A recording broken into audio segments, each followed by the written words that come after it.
Sa mundong puno ng follow your heart, live your truth, at pursue your dreams, tila ba kabaliktaran ang paanyayang ito ni Jesus? Talikuran mo ang sarili mo.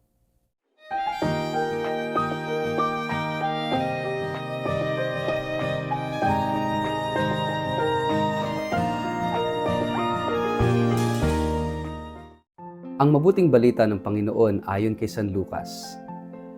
Sumama kay Jesus ang napakaraming tao.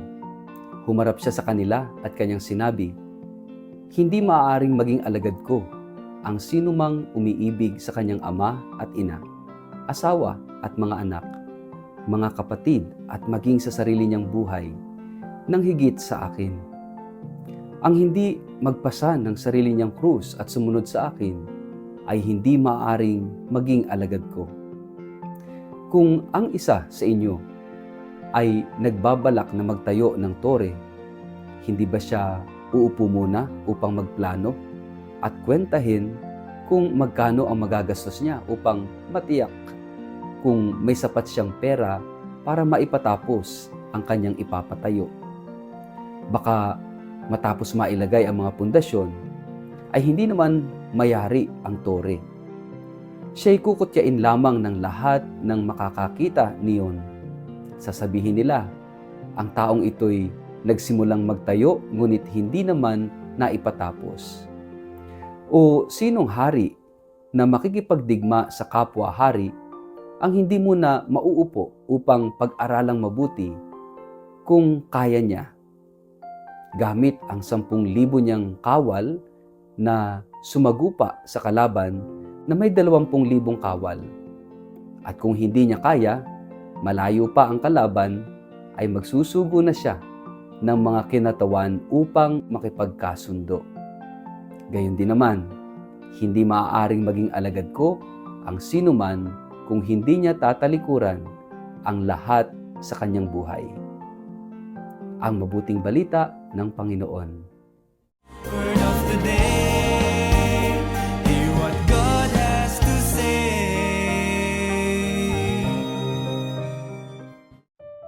Mapagpalang araw po sa inyong lahat. Kumusta po kayo? Ang ating word of the day ay sacrifice.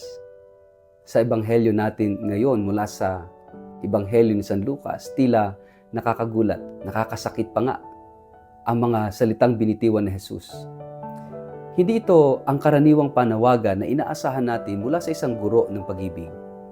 Sa harap ng maraming taong sumusunod sa kanya, biglang sinabi niya, "Kung ang sinuman ay dumarating sa akin at hindi niya kinapupuotan ng kanyang ama, ina, asawa, mga anak, mga kapatid, at maging ang kanyang sarili, hindi siya maaring maging alagad ko." Dagdag pa niya, "Ang sinumang hindi nagpapasan ng kanyang krus at sumusunod sa akin ay hindi maaaring maging alagad ko." Sa unang tingin, parang masyado itong marahas. Puot, pagpapasa ng krus, pagtalikod sa sarili. Saan na napunta ang Diyos ng awa? Ang Diyos ng kapayapaan? Ang Diyos na mapagmahal? Subalit, sa likod ng matitinding salitang ito, ay isang napakalalim na katotohanan. Isang panawagan sa mga sumusunod kay Jesus na huwag lang sumabay sa agos, kundi tunay na pumili. Sapagkat ang pagiging alagad ay hindi pagiging tagasunod lang. Ito ay pagiging tagapasan, tagataya, at tagatanggap ng hamon ng tunay na pagmamahal. Kaya't ang salitang nais nating pagnilayan ngayon ay pagtalikod, pagsasakripisyo. Isang salita na kadalasang iniiwasan, pinapalitan o binabaliwala. Pero sa ebanghelyo ngayon, ito mismo ang susi sa pagiging tunay na tagasunod ni Kristo.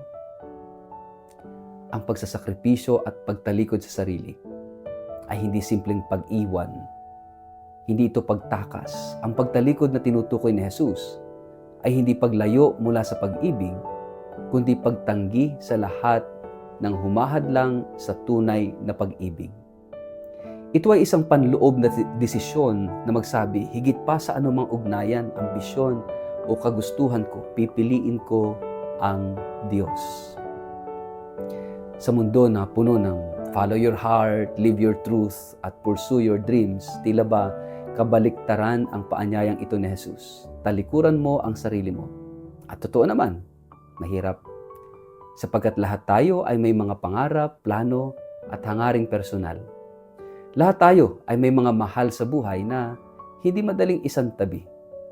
Ngunit ang paanyaya ni Kristo ay hindi upang itakwil sila, kundi upang huwag gawing Diyos ang mga ito. Ang Ebanghelyo ay nagtuturo ng tamang ayos. Ang Diyos ang una sa lahat. At kapag siya ang una, lahat ng bagay, pamilya, sarili, pag-ibig, ambisyon, ay nahuhulog sa tamang lugar. Ngunit para ito'y mangyari, kailangan muna nating magpasyang tumalikod sa ating ego, sa ating pagkakabit sa mundo, sa ating sariling plano, at magpasailalim sa plano ng Diyos. May dalawang talinghaga si Jesus sa Ebanghelyong ito. Ang una ay tungkol sa taong magtatayo ng tore, ngunit hindi mo na nagtaya, nagkwenta kung kakayanin ba na ipatapos ito. Ang ikalawa ay tungkol sa hari na kailangang mag-isip kung lalaban ba siya sa digmaan o makikipagkasundo na lang. Ang parehong kwento ay tumutukoy sa isang bagay, yung pagtitimbang at pagtataya bago magdesisyon. Ganito rin ang pagiging Kristiyano. Hindi ito romantikong paglalakbay na puno lamang ng himala at biyaya. Ito ay isang panghabang buhay na pagtalikod sa sarili at pang-araw-araw na pagpasa ng krus. Hindi dahil gusto tayong pahirapan ng Diyos, kundi dahil nais niyang turuan tayong magmahal ng totoo. Magmahal na may sakripisyo, may pagpili, may paninindigan. Kung iisipin lahat ng tunay na pagmamahal ay may kasamang pagtalikod, ang magulang na nag-aalaga sa anak ay tumatalikod sa pansariling kaginhawahan, ang misyonerong umaalis sa sariling bayan ay tumatalikod sa sariling seguridad. Ang pari na sumusunod sa bukasyon ay tumatalikod sa posibilidad ng sariling pamilya. Ang kabataang sumusunod sa landas ng katapatan ay tumatalikod sa tukso ng madali at maginhawang buhay. Lahat ng ito ay mga anyo ng pagsasakripisyo at pagtalikod. Hindi dahil sa pagkapuot, kundi dahil sa mas malalim na pag-ibig. Kaya't sa huli, ang paanyaya ni Jesus ay hindi tungkol sa paglayo sa pagmamahal, kundi tungkol sa paglilinis ng ating puso upang makapagmahal tayo ng wagas. Kapag natuto tayong tumalikod sa mga bagay na nagpapabigat, nagpapaligaw, at nagpapahina sa atin, doon tayo nagiging malaya upang mahalin ang Diyos ng buong puso, kaluluwa at lakas. Ito ang hamon sa atin ngayon. Ano-ano na ang mga natalikuran natin para kay Kristo? At ano pa kaya ang kailangang isuko upang maging ganap tayong alagad niya? Anong bagay, tao, ugali o pangarap ang kailangan nating talikuran upang lubos na makasunod kay Kristo? Kaya ba natin itong isuko? Hindi bilang pagtakbo, kundi bilang pagsunod sa mas mataas na tawag ng pag-ibig. Sa ngalan ng Ama, ng Anak at ng Espiritu Santo. Amen. Panginoon, Ikaw ang pinagmumula ng lahat ng tunay na pag-ibig. Ngunit madalas kaming nakakapit sa mga bagay na hindi mo kalooban. Madalas naming inuuna ang sarili kaysa sa iyo. Turuan mo kaming tumalikod, magsakripisyo sa kasalanan, sa kayabangan, sa labis na pagkakabit sa mundo. Palayain mo ang puso namin upang lubos namin kang masundan. At sa bawat hakbang na may sakripisyo, ipadama mo ang iyong presensya upang ang bawat pagtalikod namin ay maging daan ng mas malalim na paglapit sa iyo. Amen. Pagpalain po kayo, ingatan ng makapangyarihang Diyos, Ama, Anak at Espiritu Santo. Amen.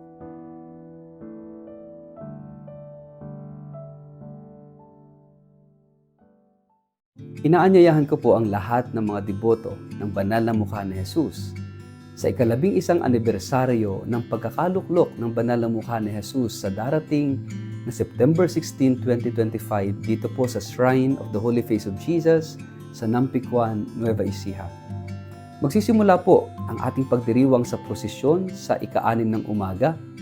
Kasunod ang mga banal na misa sa ika-7 ng umaga, concelebrated mass sa ika-10 ng umaga, at ika-3 misa sa hapon. Pagkatapos ng huling misa ay isang handog na konsyerto ng pananampalataya at pasasalamat. Halina, magsama-sama tayo sa isang araw ng pananampalataya, pag-asa at pag-ibig kay Kristo sa kanyang banal na mukha dito sa Nampicuan.